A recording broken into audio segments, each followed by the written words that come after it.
विश्वामित्र का आगमन। महाराज दशरथ के दरबार में गुरु वशिष्ठ, मंत्री और दरबारी गण अपने अपने आसन पर विराजमान थे। तब महाराज दशरथ ने गुरु वशिष्ठ से कहा, हे गुरुदेव, जीवन तो क्षणभंगुर है और मैं वृद्धावस्था की ओर बढ़ रहा हूं। राम, भरत, लक्ष्मण और शत्रुघ्न चारों राजकुमार अब वयस्क हो चुके हैं। मेरी इच्छा है कि इस शरीर को त्यागने के पहले अपने राजकुमारों का विवाह देख लूं।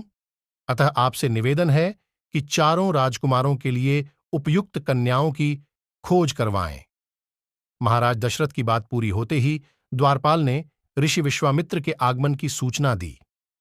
महाराज दशरथ ने स्वयं द्वार तक जाकर विश्वामित्र की वंदना की तथा उन्हें आदरपूर्वक दरबार में ले आकर गुरु वशिष्ठ के पास ही आसन देकर उनका यथोचित सत्कार किया।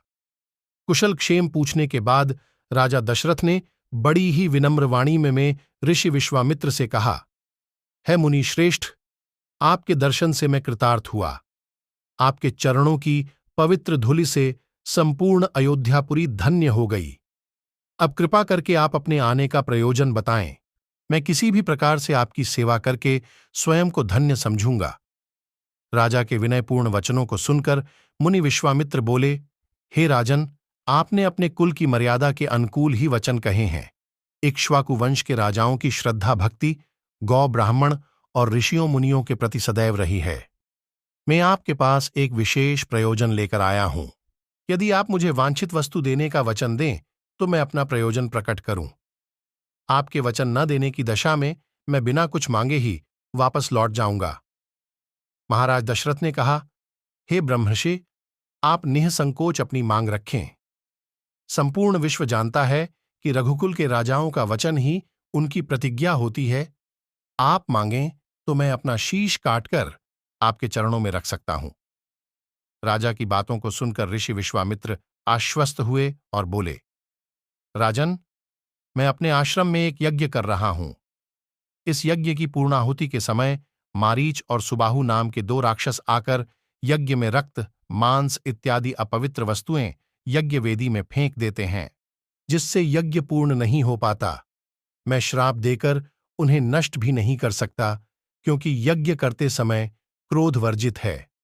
मैं जानता हूं कि आप मर्यादा का पालन करने वाले, ऋषि मुनियों का हित चाहने वाले एक प्रजावत्सल राजा हैं।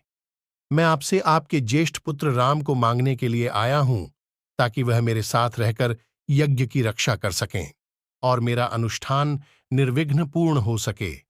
मैं जानता हूं कि राम आसानी से उन दोनों का संहार कर सकते हैं। अतः केवल 10 दिनों के लिए राम को मेरे साथ जाने दीजिए। कार्य के पूर्ण होते ही मैं उन्हें आपके पास वापस पहुंचा दूंगा।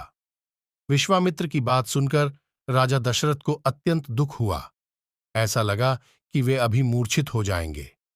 फिर स्वयं को संभालकर राजा ने कहा, मुनिवर, राम अभी बालक है।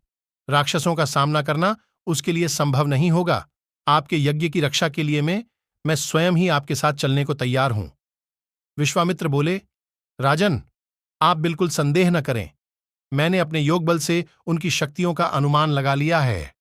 आप निःशंक होकर राम को मेरे साथ भेज दीजिए।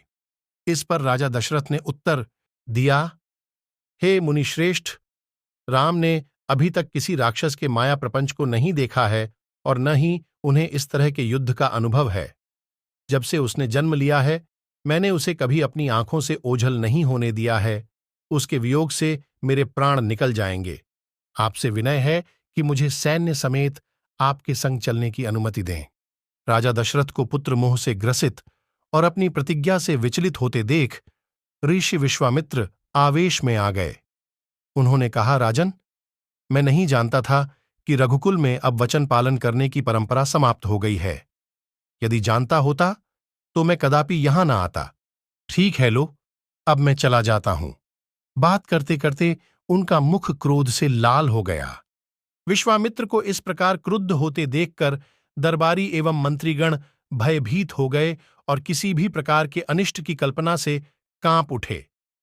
गुरु वशिष्ठ ने राजा को समझाया, हे राजन, पुत्र मोह में इस तरह ग्रसित होकर रघुकुल की मर्यादा, प्रतिज्ञा पालन और सत्यनिष्ठा को कलंकित मत करिए। मैं आपको परामर्श देता हूं कि आप राम के बालक होने की बात को भूलकर मुनिराज के साथ भेज दीजिए। महामुनि अत्यंत विद्वान, नीति निपुण और अस्त्र शस्त्र के ज्ञाता हैं। मुनिवर के साथ जाने से राम का किसी भी प्रकार से अहित नहीं हो सकता। उल्टे वे मुनिवर के साथ रहकर शस्त्र एवं शास्त्र दोनों विद्याओं में अत्यधिक निपुण हो जाएंगे और उनका कल्याण होगा।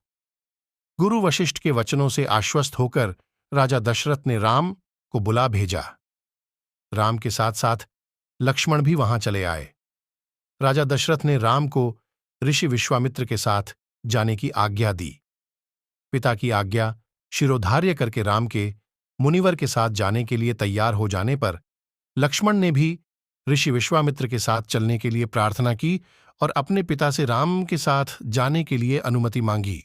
अनुमति मिल जाने पर राम और लक्ष्मण सभी गुरुजनों से आशीर्वाद लेकर ऋषि विश्वामित्र के साथ चल पड़े। समस्त अयोध्यावासियों ने देखा कि मुनिश्रेष्ठ विश्वामित्र के पीछे पीछे मंद धीर गति से जाते हुए दोनों भाई कंधों पर धनुष और तरकश में बाण रखे ऐसे लग रहे थे मानो ब्रह्मा जी के पीछे दोनों अश्विनी कुमार चले जा रहे हों।